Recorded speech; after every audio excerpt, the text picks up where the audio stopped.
आज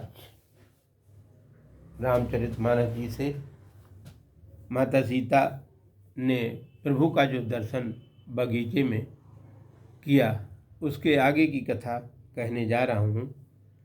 और उसमें भगवान का रूप कैसा शोभायमान है। सिंह के समान कट प्रदेश, पीताम्बर धारण किए हुए हैं।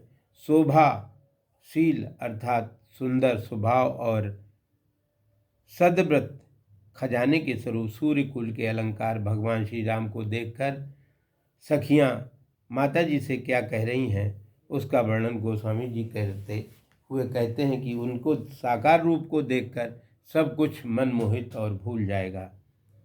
तो गोस्वामी जी कहते हैं कि धर धीरज एक आल सयानी और सीता सन बोली कर पानी।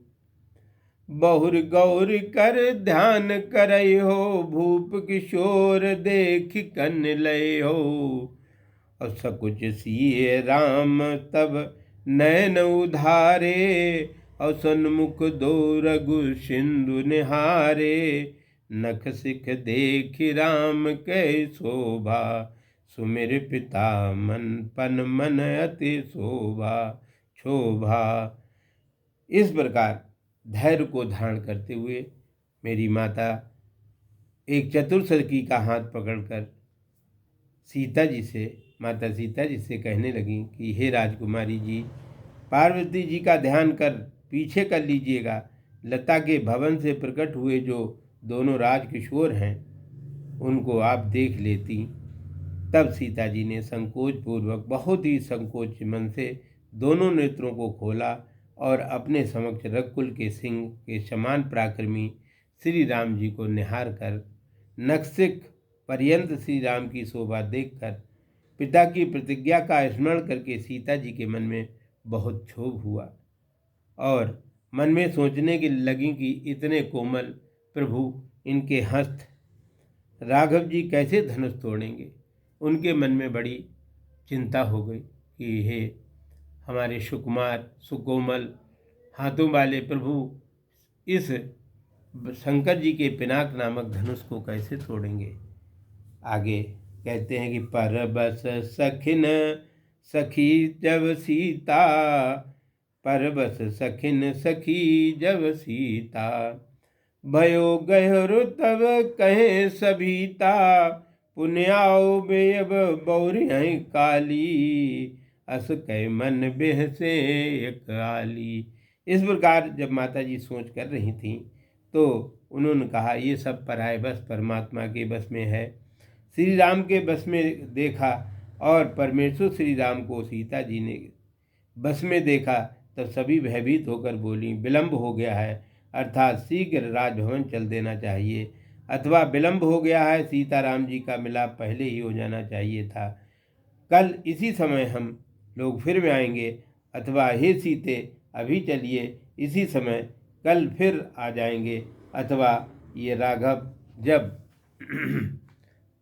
जब हम लोग आ जा रही हैं उसी समय कल आप फिर आ जाइएगा, अथवा आज जितना विलंब हो रहा है होने दो, कल क्या वो समय फिर आएगा। ऐसा कहकर एक सखी, आली सखी, एक मन में विशेष रूप से हंसने लगी और गोस्वामी बाबा कहने लगे कि गुड़ गिरा सुने सिए सकुचानी, भयो विलंब मातु भय मानी।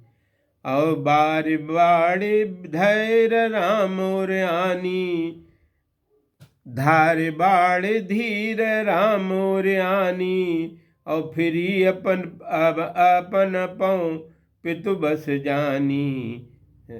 इस प्रकार सखी की इस गंभीर वाणी को सुनकर माता सीता जी ने संकुचित होकर बहुत ही संकोच मन से कहने लगी कि विलंब हो गया है।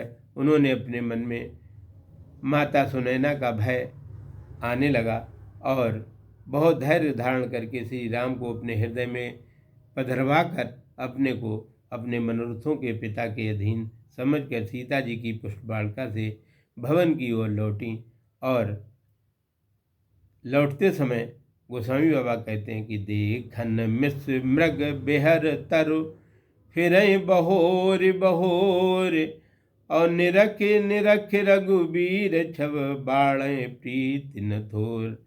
सीता जी मृग, पक्षी और वृक्षों को देखने के बहाने ही बारंबार पुष्प वाटिका की ओर लौट आती हैं और वहाँ रघुवीर जी श्री राम जी की छवि को देखकर उनकी प्रीति थोड़ी नहीं बढ़ती, अर्थात बहुत बढ़ जाती है।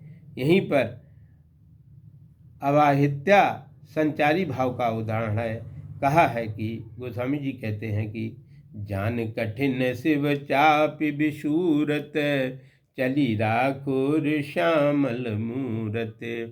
प्रभु जब जात जान की जानी, सुख सने शोभा गुण खानी। परम प्रेम में मृदुमस कीनी, चारु चित्त भीति लिख लीनी।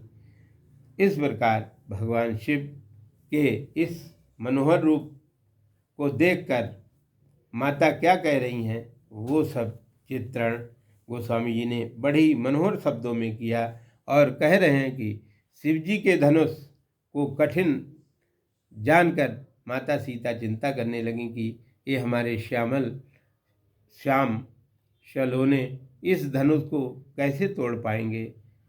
तब वो माता गौरा मैया के मंदिर को चली गईं और सुख स्नेह पूर्वक दिव्य गुण की खान प्रभु श्री राम इन चारों की खान सीता जी को जाते देखा।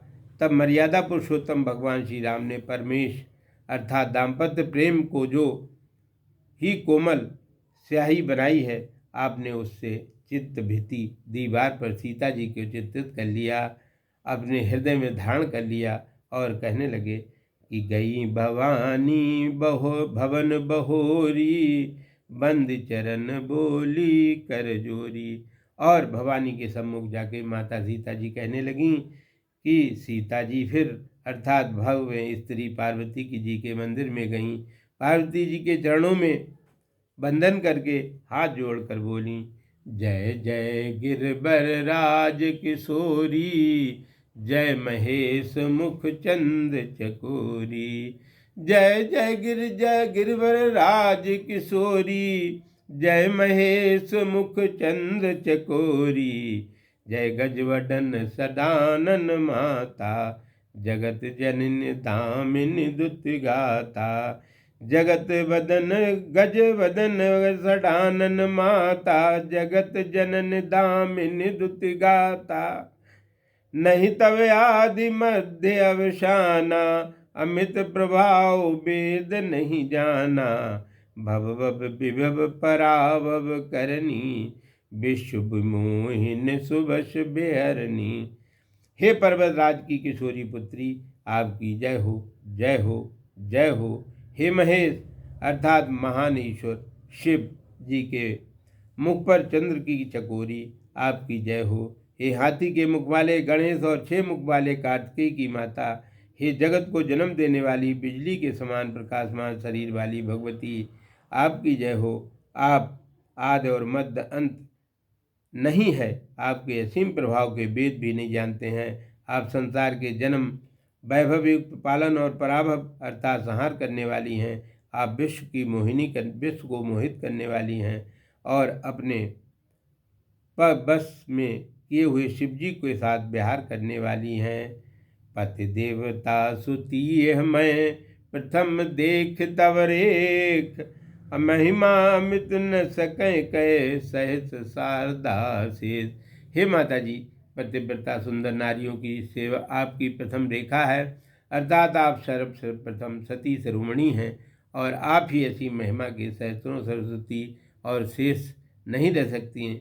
इस प्रकार भगवान की दर्शनों के बारे में माता सीता ने गौरी का पूजन किया और जय जय गिरवर राज किशोरी, जय महेश मुख चंद चकोरी के द्वारा उनका अभिनंदन किया। अभिनंदन करने के बाद उनके हृदय से जो अभिलाषा निकली कि हे पुत्री, आपका शीघ्र ही मिलन भगवान प्रभु से होगा, श्री राम जी से होगा। इस प्रकार आज का प्रसंग यहीं पर समाप्त। जय जय सीताराम बोलो, जय जय सीताराम। सीताराम सीताराम सीता राम जय सीताराम, सीताराम सीताराम सीता राम जय सीताराम, सीताराम जय सीताराम।